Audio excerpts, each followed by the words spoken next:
Mais Sakura, c'est Morgane et Rosalis. Salut. Aujourd'hui on fait un vendredi lecture animaux. Allons-y. Une thématique mignonne qui Tout peut à plaire fait. à tout le monde, grand public, petits et grands. Totalement, qui a été un peu suggéré par les retours qu'on avait de nos abonnés. Je trouvais que c'était du coup quelque chose d'intéressant à explorer. On va du coup aborder des mangas avec différents animaux. On va commencer par le chat, et avec un titre qui a démarré en France en 2021, La gameuse et son chat. C'est typiquement moi, ça. Enfin, quand tu l'as pris, je pense que tu t'es dit, ça va me plaire. Totalement, parce que il y avait... j'ai lancé ma nouvelle chaîne de gaming. Tout à fait. Parce que j'adore les chats. Tout à fait, je te vois bien dans le rôle de la gameuse qui joue à fond. Je suis pas à ce point-là quand même. Non, c'est vrai. Et puis, effectivement, du coup, elle prend sous son aile un chat. Elle a jamais eu d'animaux de compagnie, en l'occurrence de chats. Ça serait que ce serait comme moi. Moi, j'ai jamais eu d'animaux de compagnie. Et en fait, du coup, l'héroïne de ce manga est quelqu'un qui travaille déjà dans son entreprise et qui est pressé le soir de rentrer. Alors, pour pouvoir jouer, c'est le début de l'histoire. Et ensuite, eh bien, pour pouvoir aller s'occuper de son petit chat qui l'accompagne désormais. C'est vraiment une nouvelle aventure qui débute au début de l'intrigue. Et c'est le quotidien de, justement, quand on est fan de jeu et qu'on a un chat, comment est-ce que ça se passe ? Donc, quand je disais que ça plairait petits et grands, on pense très souvent, dans l'imaginaire, quand il y a des animaux, on pense tout de suite que ce sont des livres pour enfants. Au Japon, la majorité, je dirais une énorme partie des mangas avec des animaux, en fait, sont pour les adultes. Là, typiquement, du coup, c'est une jeune adulte qui est dans la vie active. Et voilà, qui, il me semble, n'a pas vraiment de vie sociale en dehors des jeux vidéo. Elle n'en a pas. Oui. Mais grâce à ce chat, justement, elle va trouver une petite vie affectueuse, des petits moments câlins, voire même commencer un Instagram. Et voilà, et du coup, c'est super mignon, super chou. Après, donc en France, ça paraît chez Doki Doki, ça. Tout à fait, en CNN. Là, voilà. Du coup, il est bien catégorisé pour la peine parce que, effectivement, c'est un manga où l'héroïne est adulte, d'où le fait que... Mais je pense que ça pourrait plaire aussi à des adolescents qui se projetteraient dans une vie où bah, t'es plus chez tes parents, tu fais ce que tu veux, tu joues aux jeux vidéo sans limite. Et puis t'as un chat, voilà, donc c'est pour ça que je trouve que c'est tout public. En fait, elle a pas de chat dès le début, hein. Au début de l'histoire, elle est vraiment juste à fond dans le travail minimum pour aller jouer aux jeux vidéo à fond. Et ça tranche un peu avec l'esprit japonais quand t'es dans l'activité salariée, normalement. C'est un peu acté que tu dois faire des heures supplémentaires, que tu dois partir après ton patron, que tu dois vouer un peu ta vie à ton travail, quoi. Participer aux soirées où on va boire, parce que ça appartient à la vie de l'entreprise, ces moments... Voilà, mais elle peut pas, parce qu'il y a des événements. Bien sûr, il y a donc, des quêtes. Faut rentrer. Il faut rentrer.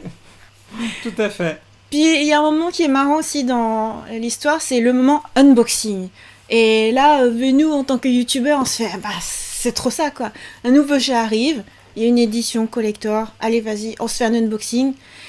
Et il se trouve que comme le chat est entré dans sa vie, eh bien, le chat assiste à l'unboxing. Tout à fait. Pour le coup, je trouve que c'est super rigolo, quoi.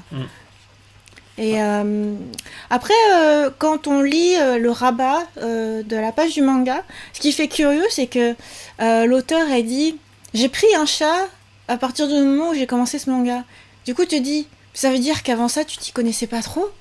Par exemple, quand on pense à manga chat en France, je pense que tout de suite, ce qui vient à l'esprit, c'est Chi, une vie de chat. Où clairement, bah, l'auteur maîtrise grave son sujet et a beaucoup de chats dans sa vie et a vu évoluer beaucoup de chats. Et là, bah, t'as l'impression que c'est un peu une novice en tout, quoi. Une novice dans la vie avec un chat. Et autant l'auteur que l'héroïne. L'héroïne, ouais. Du coup, ça fait un peu un parti pris différent. Voilà, t'apprends au fur et à mesure. C'est ça. Je découvre un petit peu la vie avec un chat, comme tu disais au moment de l'unboxing, de ce qui amuse un chat, comme effectivement les boîtes. Simplement les boîtes vides, ça peut occuper un chat pendant un temps important. La chaleur de la console et le fait d'appuyer sur tous les boutons sur la dite console alors qu'on est dans un moment critique. Bref, il y a plein de petites anecdotes comme ça qui sont sans doute fortement romancées par moments. Mais moi je me demande si c'est vrai ça, si tu vois par exemple le chat est tout le temps avec sa maîtresse, la maîtresse arrête pas d'appuyer sur la manette de PlayStation, et du coup le chat vient appuyer lui aussi avec ses petites papates. C'est vrai ça ou pas comme comportement de chat? Je me dis, dans le fantasme, ouais, ça peut être marrant. C'est comme si le chat voulait jouer avec toi, quoi. C'est pas ce que j'ai eu l'occasion d'observer dans le passé. T'as déjà eu des chats? Oui, une fois. Oh. Mais c'était une époque où les jeux vidéo c'était sur des écrans moins grands. Enfin, il y avait plein de petites choses comme ça sur les télés cathodiques qui étaient de plus petits formats. Il n'y avait pas le même niveau d'immersion. Donc ça a pu changer. Tu veux dire que les chats étaient moins dans le numérique que maintenant? Oui. Peut-être. En tout cas, c'est une lecture vraiment sympathique et rafraîchissante. C'est une série en cours au Japon. Il y a 5 tomes parus à l'heure actuelle. Le 5e tome est paru en décembre 2020. Donc, effectivement, c'est vraiment une lecture agréable. On passe un bon moment en lisant ces différents chapitres. À chaque fois, on en apprend aussi un peu plus sur ce que c'est que d'avoir un chat, sur s'en occuper, puis aussi sur la manière dont on s'en occupe au Japon avec... justement dans les magasins qui sont à destination d'animaux, il y a vraiment un nombre de gadgets, de jouets, d'accessoires au Japon qui est juste phénoménal. C'est à la hauteur du Japon en fait, puisqu'on est allé aussi dans ce type de magasin, juste se promener parfois. Juste pour rigoler. Je pense à Odaiba où on a fait ça assez régulièrement et tu fais waouh, c'est le paradis des jouets pour les animaux domestiques, c'est juste incroyable. De jouets, de petites bâtisses, de robes de princesse aussi, des trucs complètement hallucinants. Pas sûr que le chat ait envie d'être dans une robe de princesse, mais ça c'est une autre histoire. Pour chat et pour chien. Oui, c'est vrai. Donc voilà, c'est sympathique et puis c'est moderne, c'est joliment dessiné. Voilà, c'est pas un CNN avec des traits très... comment dire, simplistes, c'est pas un essai manga, quoi. C'est vraiment un joli CNN. Et justement, on arrive après à d'autres choses dont je parlais.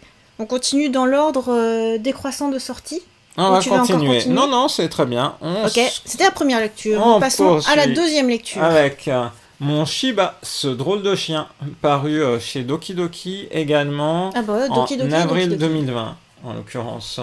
Donc, comme le dit le titre, ça focalise sur un protagoniste qui est un Shiba Inu. Un chien qui est la race, oui c'est ça, la race préférée des Japonais. Et il se trouve que celui-ci est un croisement. C'est pas un pur Shiba Inu, c'est un croisé, je sais plus quoi, mais en gros il a des oreilles un peu plus grandes, c'est marrant. Et en plus il s'appelle Momo, qui est un des surnoms de Morgane. Ancien surnom. Ce qui est vraiment frappant du coup dans ce manga-là, d'une part, c'est que tout est en couleur, enfin avec des tonalités de couleurs. C'est pas tout coloré, puisqu'on voit il y a de la, je sais pas comment dire, de la bichromie, qui est utilisée ensuite dans la suite du manga. Mais ça s'ouvre par des chapitres en couleur. J'ai trouvé que sur les mangas autour des chiens, c'était un manga qui abordait du coup le comportement du chien de manière très réaliste. Là, pour la peine, dans La Gameuse et son chat, on voyait que l'auteur découvrait en fait la vie avec un chat. Pour moi, dans ce manga-là, mon Shiba, ce drôle de chien, Aiko Kuninoi, elle a vraiment eu justement un chien et elle raconte vraiment des anecdotes. Ça fait autobiographique. De véritables comportements de chien. Qui montre qu'elle a été très observatrice, qu'elle a vraiment ressenti tout ce qu'elle a vécu avec son chien.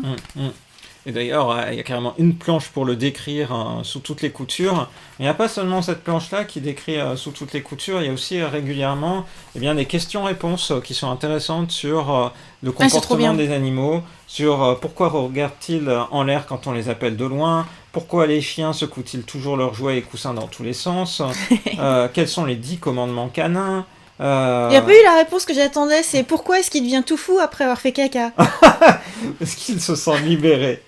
Pourquoi les chiens et leurs maîtres se regardent-ils aussi souvent dans les yeux? Ah ça c'est mignon là, C'est l'explication. vraiment chouette, cette alternance à la fois L'explication d'anecdotes chimique, et d'explications, et d'explications détaillées autour vraiment voilà, d'une famille qui vit.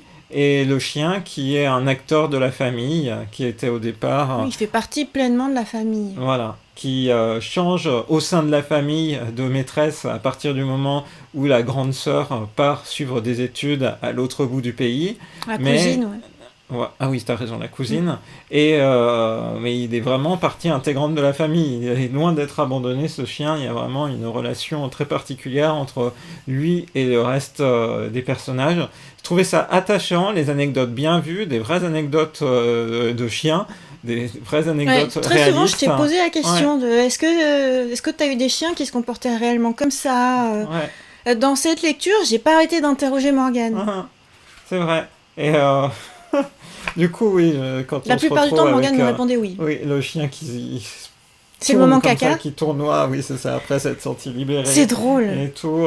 Il y a plein de trucs comme ça qui sont vraiment très, très drôles. Et puis, du coup, il y a à la fois du réalisme dans la réalisation. Et puis, à un moment donné, par exemple, il croise un autre chien du quartier qui est beaucoup plus grand. Et en fait, la mangaka, elle décide de le faire vraiment plus grand, en fait, que le propriétaire, en disant mais c'est pour se rendre compte en fait de la taille du chien pour retranscrire ce que justement Momo pouvait ressentir. Du coup, vraiment c'est une excellente surprise pour moi ce manga-là. C'est vraiment un super moment, en même temps à se cultiver ou à se remettre en tête des choses par rapport au comportement canin. Et c'est un vrai coup de cœur. Question, qu'est-ce qui fait que tu l'as acheté? Parce qu'en fait, il est sorti il y a un petit moment. Autant La Gameuse et son chat, c'est une nouveauté. Et mon Shiba, ce drôle de chien, c'est sorti il y a un moment. Mais j'avais entamé une lecture thématique sur les animaux, d'une part. Et puis alors c'est ça qui t'a donné envie d'acheter ça? Non, pas seulement, parce que j'avais lu d'autres choses. Et ça fait aussi partie des titres. Ce qui suit ce dont on va parler après. On va parler après. Et donc, parallèlement, en fait, il y a des titres qui sont parus quand on était au Japon l'année dernière, en France, à côté desquels on est passé. Donc, ça vaut le coup d'aller revoir, justement, dans les parutions françaises de tout le premier semestre 2020, les titres à côté desquels on a pu passer. Oui, parce que je dis, c'est sorti il y a un moment, c'était il n'y a pas si longtemps. Oui, c'est ça, avril 2020. Là, on tourne, on est en février 2021. Moi, j'ai énormément aimé cette lecture, mais au début, j'ai lu le rabat et j'ai pas eu envie de continuer. C'est vraiment parce que Morgane m'a dit si, il faut que tu le lises, c'est vraiment bien, que je me suis dit ouais, ok, bon, je vais y aller. Le truc, c'est que là, dans le contexte actuel, j'ai une pile de lectures qui est plus grande que moi. Donc, des fois, j'ai envie de choisir des lectures plus ou moins en accord avec ce que j'ai envie tout de suite, ou plus ou moins bien dessinées, etc. Et donc là, je me suis dit, attends, c'est sorti il y a un moment, ça n'a pas l'air très bien dessiné, je sais pas, je vais lire autre chose. Donc, sous l'insistance de Morgane, qui voulait faire ce vendredi lecture thématique, je fais, ok, bon allez, je m'y mets. Et en fait, j'ai pas regretté, je suis vraiment très très contente, mais au début, tu vois, tu lis le rabat, tu te dis, bon, bah, c'est pas une auteure de manga aguerrie. Oui, c'est quelqu'un qui a été repéré pour les stickers Line, donc les petits dessins qu'elle produisait pour la messagerie instantanée Line avec des chiens. Voilà, et à la fois, c'est une belle histoire, parce que du coup, elle a été repérée par son succès numérique, mais en fait, tu dis, c'est pas une mangaka qui a passé sa vie à essayer de réaliser son rêve de faire des mangas. Mais en fait, du coup, elle a une vraie histoire authentique à transmettre. Et autant tout à l'heure, je disais, voilà, ça, c'est un joli CNN, c'est vraiment du manga très bien dessiné par une vraie dessinatrice de manga. Autant là, je trouve ça fait plus essai manga où finalement, le graphisme, tu t'en fiches, c'est vraiment le cœur de l'histoire qui est intéressant. Voilà, une fois que tu rentres dans ce mood, c'est vraiment super bien, et je pense que c'est le manga avec chien qui m'a appris le plus de choses en termes de comportement animal.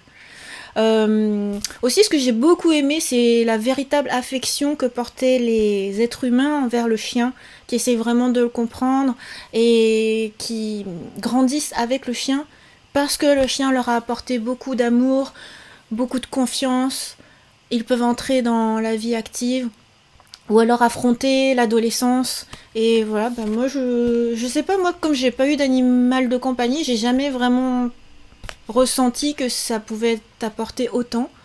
Et ce manga-là m'a montré que si, pour même 2 personnages, puisqu'il a eu 2 maîtresses majeures à qui il apportait beaucoup de choses. Donc c'est une lecture super enrichissante, drôle, touchante. Voilà, c'est un one-shot, hein, du coup c'est juste un seul livre. Ça se lit super bien. Moi j'aurais juste un bémol sur le format. En fait, j'aime pas trop ces couvertures cartonnées comme ça.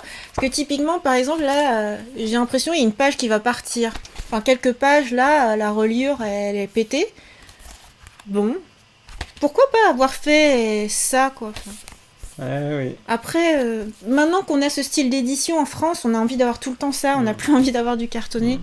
Bon, je sais pas. Après, c'est un choix. Hein. Peut-être que c'est pour signifier que c'est assez souvent, un livre en fait, couleur. pour les mangas qui sont un peu destinés à un public plus jeune. C'est pas pour jeunes, ça. En France, il y a eu ce type d'édition. Hein, quand on regarde, il y aura un autre manga qui a chez un autre éditeur le même type d'édition là dans ce vendredi lecture. Et puis globalement, je vois quand même. Tu veux dire qu'en France, ils vont le dessiner pour un public jeune? Oui. Ouais. Mais originellement, je pense que ça se trouve dans le rayon. Oui, je pense aussi. Vu l'histoire. Animal, essai manga. Enfin, mais t'as raison de dire essai manga animal. C'est vraiment une catégorie dédiée au Japon. Tu vas dans des librairies, t'as vraiment ce type d'histoires qui sont dans des rayons particuliers. C'est même écrit comic essay des fois. Oui, tout à fait. Et du coup, on continue vers la galaxie de... C'est pas que c'est vraiment bien dessiné, mais par contre, l'histoire, elle est géniale. 3e lecture. Un Shiba en plus. Donc là, c'est chez Soleil Manga. Et là aussi, c'est un one-shot. Là aussi, c'est un Shiba Inu qui est... Lui, c'est un pur Shiba. Ouais. Donc, Shibako, qui est une Shiba Inu qui est... vraiment moche dans l'animalerie, personne veut l'adopter jusqu'au moment où une vieille mamie décide, un peu acariâtre, décide en fait d'acheter un chien. Et, il se trouve que elle achète le petit noir et il y a un prix, elle peut prendre Shibako pour pas grand chose en plus. D'où le titre, un Shiba en plus. Voilà, et du coup elle part avec un Shiba en plus. Au début c'est une relation tendue, mais en fait c'est plein d'affection qui est en train de se déployer entre du coup cette grand-mère un peu isolée, hein, qui a vu son mari disparaître, et puis les 2 chiens, et notamment du coup Shibako, et puis l'autre chien qui est beaucoup plus jeune qu'elle. Voilà, donc une fois qu'elle s'est vue offrir ce Shiba en plus, comme tu l'évoques, va commencer à se nouer une relation entre les 2 très particulière, et globalement dans ce manga-là, il y a...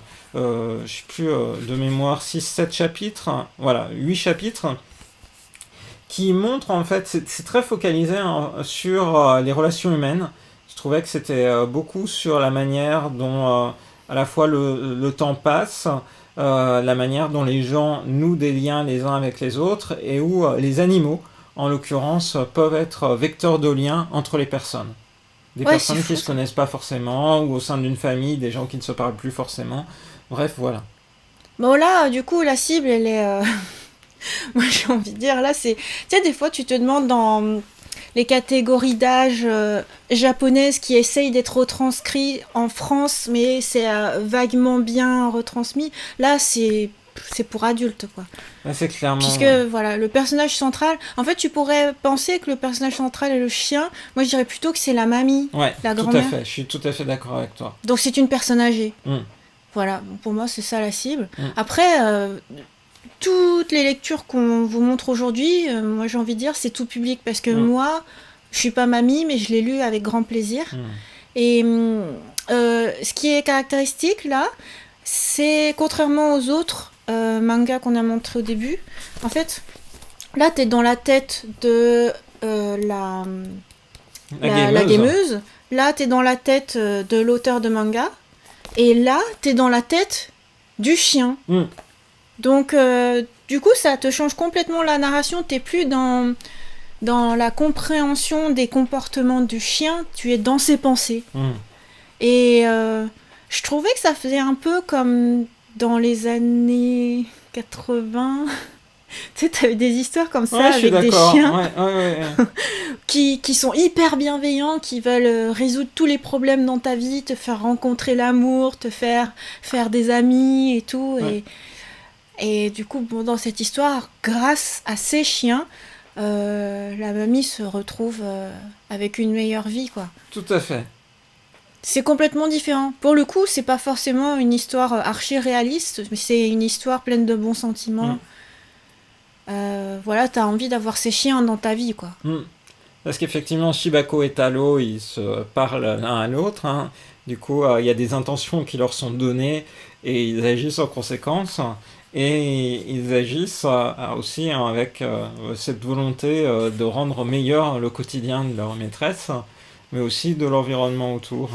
Et on voit vraiment des facettes de culture japonaise, de vie quotidienne, à la fois pour la mamie qui de temps en temps se voit visiter par son petit-fils, mais qui n'assume pas au départ le fait que Shibako elle est vraiment moche, et puis au final en fait les chiens vont servir de lien et aussi vont servir au petit-fils à comment dire, s'assumer et puis s'affirmer et va être que tout soit pas sur les apparences. Voilà, va être vecteur de meilleures relations entre la mamie et puis son petit-fils. Alors du coup, c'est ce manga-là qui t'a donné envie d'acheter ce manga-là. Ouais, parce que je me suis dit, je vais aller voir une autre histoire de Shiba. Parce que ça t'a tellement plu. Donc celui-ci, il est sorti en...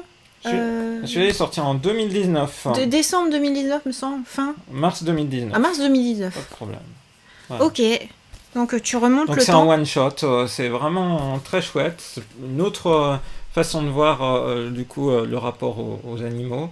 Et en tout cas, les autrices de ce manga-là sont en fait des autrices qui sont déjà bien réputées dans le milieu du manga, même si elles n'ont pas d'œuvres à même connaissance qui ont été éditées en France, mais qui racontent un petit peu des choses aussi qui leur sont arrivées, puisqu'elles racontent qu'avant d'être autrice de manga, elles travaillaient dans une animalerie où justement il y avait un Shiba qui était tellement moche que personne n'en voulait, et c'est à partir de là qu'elles ont construit leur histoire.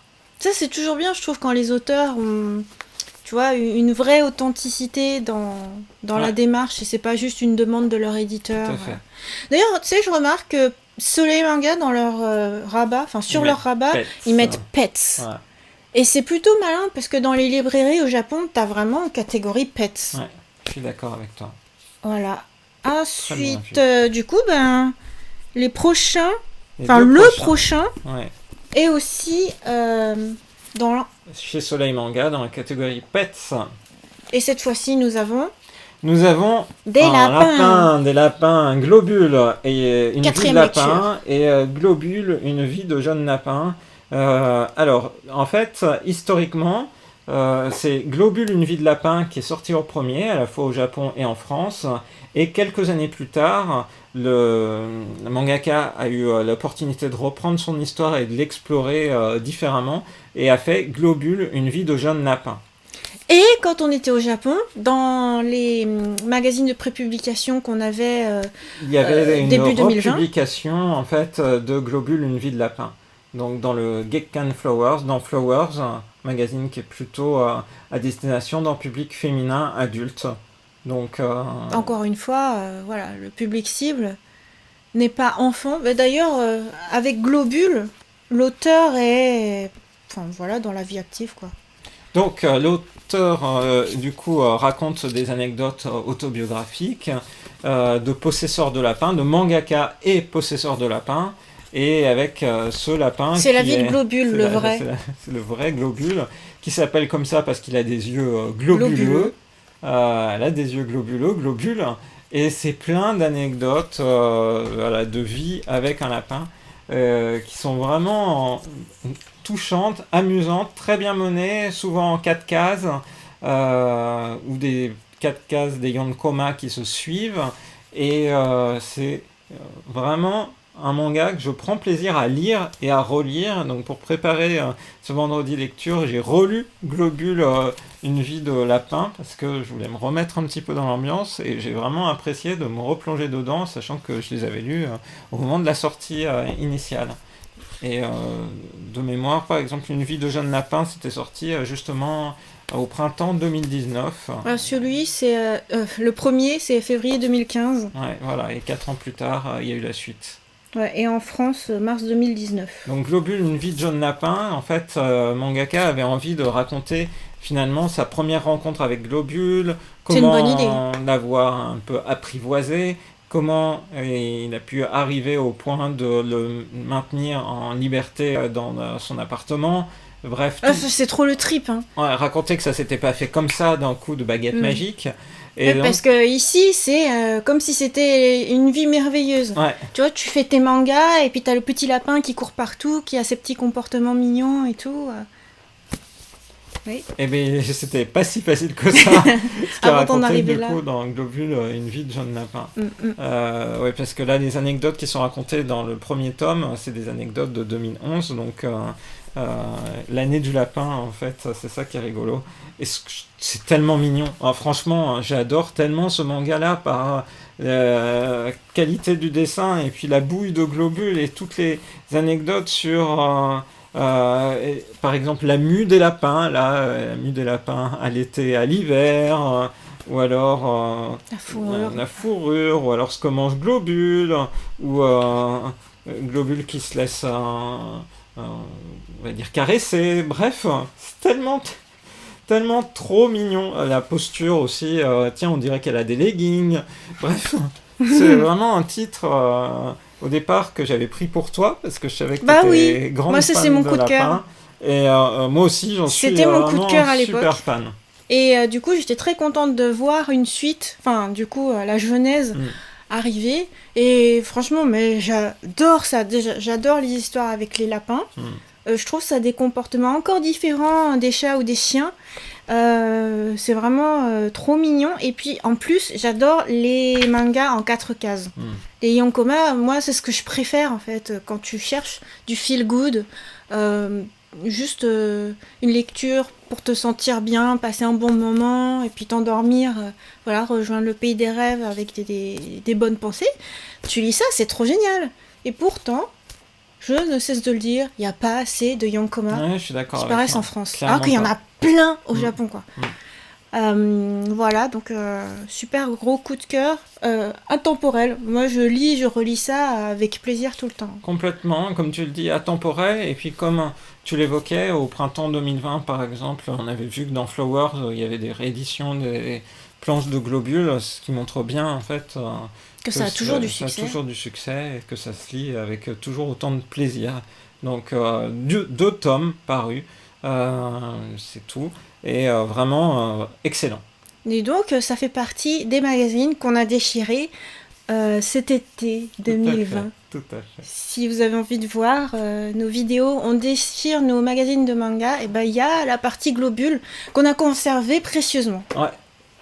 On en arrive donc à la dernière lecture. La dernière lecture, c'est pour finir, c'est plus de l'aventure. Là, c'est un manga qui est au Japon destiné à un public enfant, et ça s'appelle Happy Clover, sur, là en l'occurrence, une petite communauté animale de lapins. Et c'est la vie de cette communauté de lapins jaunes, plein de fougue, qu'on suit au cours de 5 tomes. Cette série est terminée. Elle a été prépubliée au Japon dans le magazine Ciao. J'ai déjà eu l'occasion de parler, même de présenter, voire de me voir offrir pour mon anniversaire des magazines de Ciao. Qui est donc un magazine qui prépublie du shoujo manga. Ceci est donc un shoujo manga. Voilà. À destination de petites filles. Donc c'est vraiment, là aussi, je trouve un manga feel good dans la manière dont il est dépeint. C'est très mignon, c'est très gentil. Là, on est beaucoup plus dans de l'aventure et puis de la vie quotidienne qu'on peut imaginer dans des récits avec des personnages, des animaux mis en avant. Et là, voilà, c'est vraiment, je trouve, le genre d'histoire aussi feel good, vraiment très différente des autres, parce que là, on n'est pas dans la vie quotidienne avec des vrais animaux réalistes, mais c'est, je trouve, un bon exemple de ce que le manga jeunesse peut produire comme première œuvre à faire découvrir, par Le exemple, shoujo à manga. des enfants. Ouais, j'avais adoré cette histoire, ça faisait tout de suite partie de mes énormes coups de cœur au moment où c'est paru. Euh, Moi, ce que j'aime bien, en plus maintenant que je suis à fond à jouer à Animal Crossing New Horizons, c'est que c'est une vie avec des animaux. Oui. Les animaux de la forêt du croissant de lune interagissent les unes avec les autres, essayent de se rendre utiles. Il n'y a pas que des lapins d'ailleurs, il y a aussi des écureuils, enfin, il y a plusieurs animaux qui interviennent dedans. Et, euh, et voilà, t'as l'impression que c'est un peu les petites aventures que pourraient vivre les animaux entre eux dans Animal Crossing, quoi. Voilà, moi j'adore ça. Tu sais, c'est pas une vie où les animaux sont des animaux de compagnie asservis par l'être humain, mais c'est les animaux qui vivent leur vie en communauté, entre eux. Ils communiquent, ils ont plein de bons sentiments. T'en as qui sont, voilà, t'en as qui aiment lire des livres, t'en as qui ont des rêves, voilà, de parcourir le monde, voilà, d'être un peu aventurier. Voilà, je trouve que c'est trop mignon. Voilà. Ouais, super titre qui paraît en France chez Nobinobi, la série est terminée maintenant. Tu crois que c'est encore disponible chez Nobinobi? Parce que du coup, c'est une édition, tu vois, c'est cartonné comme ça. Oui, mais ça fait partie, c'est pas la seule œuvre de chez Nobinobi qui a proposé. Ah, parce que maintenant, les Nobinobi même, tu vois, enfin, je sais pas, Fairy Tail, Happy et tout, Oui, c'est, comment dire, c'est avec une jaquette qui s'enlève. c'est vrai. Bon là, c'est un shonen manga destination de petits garçons. Shoujo manga destination petite fille. Moi, je me demande si c'est pas à l'époque où ils étaient à part, là. C'était pas encore avec Pika. Ah, si. Ah si Mm. Ah ouais, parce que j'ai l'impression qu'il y en a plus maintenant. Tu vois, Ah, regarde même Mochi et Je compagnie suis d'accord. dans leur collection jeunesse. Maintenant, c'est... Ah, attends. Maya, c'est comment? Si, ça se détache. Oui. Bah oui. alors Bah oui. Bah... C'est pas moi qui. Oh mais non, mais je me pose des questions. Oui. Pourquoi cartonner? Et c'est un hommage en fait aux premières éditions de manga des années 90. Non, je plaisante. Ok. Alors quelque chose à ajouter?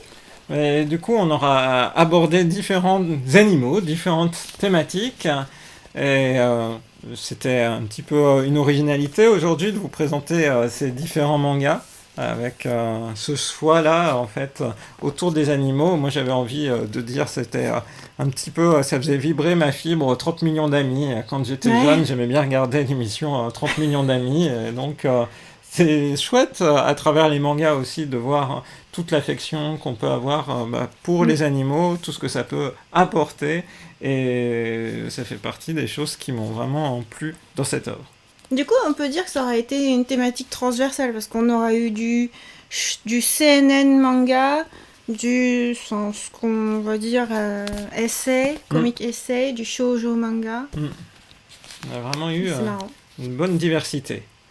On espère que cette vidéo vous a plu. N'hésitez pas à partager vos impressions en commentaire. On vous donne rendez-vous à très bientôt dans une prochaine vidéo sur la chaine de Rosalis. Bye bye.